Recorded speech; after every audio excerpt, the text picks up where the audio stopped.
Hello everyone, welcome back to the channel.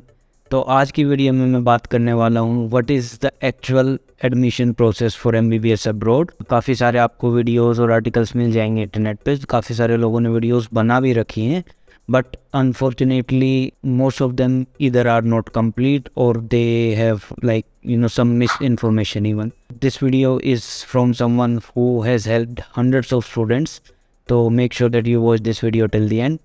And let's get started with today's video. So admission लेने से पहले first of all सबसे important चीज़ जो है वो ये है कि एलिजिबिलिटी क्राइटेरिया क्या है। कि आपको कहीं पे भी एडमिशन लेना होगा तो you need to fulfil some eligibility criteria. वो हो सकता है उस कंट्री का हो या हो सकता है आपकी इंडिया की गवर्नमेंट के रिक्वायरमेंट्स हो। तो यहाँ पे दोनों ही बेसिकली क्राइटेरियाज दोनों जगह होते हैं। आपका जो अब्रॉड कॉलेजेस हैं, यूनिवर्सिटीज़ हैं, उनका भी कुछ अपना अपना क्राइटेरिया है, इंडियन गवर्नमेंट का भी कुछ क्राइटेरिया है। As per the Indian government rules and regulations आपको बेसिकली नीट क्वालिफाई करना होगा। एंड नीट क्वालिफाई करने के लिए you need to score in between 120 to 140 marks. Basically NEET qualification की जो क्राइटेरिया होती है वो 50 परसेंटाइल होती है। एंड 50 परसेंटाइल आपका हर साल ऑन एन एवरेज 120-140 इस रेंज में ही रहता है। इसके अलावा you need to have 50% marks if you are from general category and 40% marks if you are from reserve category in your 12th class PCB combined. And also you need to pass all of your subjects as well. मतलब किसी भी subject में आप fail नहीं होने चाहिए basically. एक और रिक्वायरमेंट जो आपको फुलफिल करनी है वो ये है कि you need to be of at least 17 years of age. इसका मतलब ये है कि लेट्स से कि आप 2023 में एडमिशन ले रहे हो तो इन 2023 बेसिकली आपका 31 दिसंबर 2023 तक 17 ईयर्स आपके हो जाने चाहिए, देन यू आर एलिजिबल। तो ये बेसिकली नीट की रिक्वायरमेंट्स हैं overall. And same requirements if you are eligible for NEET तो आप अब्रॉड के लिए भी एलिजिबल हो। तो लेट्स से कि आप एलिजिबल हो for getting admission in an abroad college, तो नेक्स्ट स्टेप जो होगा आपका वो होगा बेसिकली सिलेक्टिंग अ यूनिवर्सिटी अब और कंट्री बेसिकली। तो पहले आप कंट्री सोचोगे फिर यूनिवर्सिटी पे आओगे। इसके लिए you need to find some consultant or company or agency जो कि एक आपको जेन्युइन इन्फॉर्मेशन प्रोवाइड करा सके और आपको जेन्युइनली हेल्प कर सके। हियर अनफॉर्चुनेटली काफ़ी सारे जो कंपनीज़ हैं, कंसल्टेंसीज़ हैं, they either don't have complete information और they sometimes even provide miss information.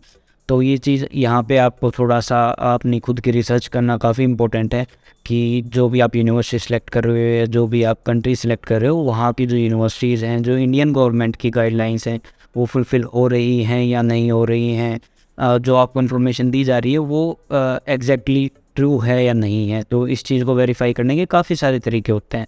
You can visit the university's own website as well. You can get reviews from some students जो कि already उन universities में पढ़ रहे होंगे या उन कंट्रीज़ में पढ़ रहे होंगे। काफ़ी सारे तरीके हैं, तो you can do all of that. This is really important. मैं हमेशा बोलता हूँ कि you are going to spend lakhs of rupees and you are going to spend almost 6 years over there in a foreign country. तो it is really big decision and आपको सारी research अच्छे से करनी चाहिए। It is really important. Don't just blindly trust anyone's words कि आप जिसने जो आप वो बोल दिया किसी भी कंसल्टेंट ने, आपके लोकल कंसल्टेंट ने बोल दिया, इवन मैं ही बोल रहा हूँ, मैं भी कुछ बोल रहा हूँ, तो you need to do some research on your own. Try to look up on the internet. University की वेबसाइट्स हैं, ज़्यादातर यूनिवर्सिटीज़ की वेबसाइट्स उनकी अपनी खुद की बेसिकली लोकल लैंग्वेज में होती है। तो you can use Google translator and plug in and all of that. उसको आप ट्रांसलेट करके इंग्लिश में देख सकते हो। बेसिकली सारी वेबसाइट वगैरह सारी इन्फॉर्मेशन आपको मिल जाती है। सो अब लेट्स से कि आपने एक यूनिवर्सिटी फाइनल कर लिया, आपने सारी चीज़ें देख ली हैं, पूरी रिसर्च कर ली है, it is following in your budget. जो सिटी है वो भी अच्छा है, they have proper hospitals and infrastructure, everything is good. तो जो एक्चुअल फर्स्ट स्टेप होगा आपका एडमिशन प्रोसेस के लिए वो होगा आपका सीट बुकिंग। अब seat booking is basically just doing registration for starting your admission process. तो इसके अंदर you need to provide the scan copies of your 10th 12th marksheet and आपका अगर पासपोर्ट रेडी है तो पासपोर्ट, नहीं तो जस्ट योर आधार कार्ड और any other ID also works fine. Most of the universities basically इन्हीं documents के basis पे आपका एटलीस्ट रजिस्ट्रेशन कर लेते हैं, प्रोसेस स्टार्ट कर देते हैं। यहाँ पे एक चीज़ और इम्पोर्टेंट है कि काफ़ी सारी कंपनीज और एजेंसीज आपसे ओरिजिनल डॉक्यूमेंट्स मांग लेते हैं स्टार्टिंग में ही। तो you do not need to give or provide like original documents at the time of seat booking. It is not required at all. आपका फर्दर आगे प्रोसेस जब होता है उस टाइम पे आपको चाहिए, मैं बताऊँगा लेटर ऑन। तो आपने सीट बुकिंग कर ली है, after a few days, maybe week, 2 week, 3 week, depending on the university और country you are applying to, आपको एडमिशन लेटर मिल जाएगा, प्रोविजनल एडमिशन लेटर मिल जाएगा बेसिकली उस पर्टिकुलर यूनिवर्सिटी से जहाँ पे भी आपने अप्लाई किया था। अब इसके बाद जो आपका नेक्स्ट स्टेप आता है वो आप आता है basically entrance exam. And unfortunately entrance exam के बारे में मैक्सिमम लोग आपका यूट्यूब पे या इवन कहीं पे भी इंटरनेट पे बेसिकली नहीं उसके बारे में इंफॉर्मेशन दे रहे हैं।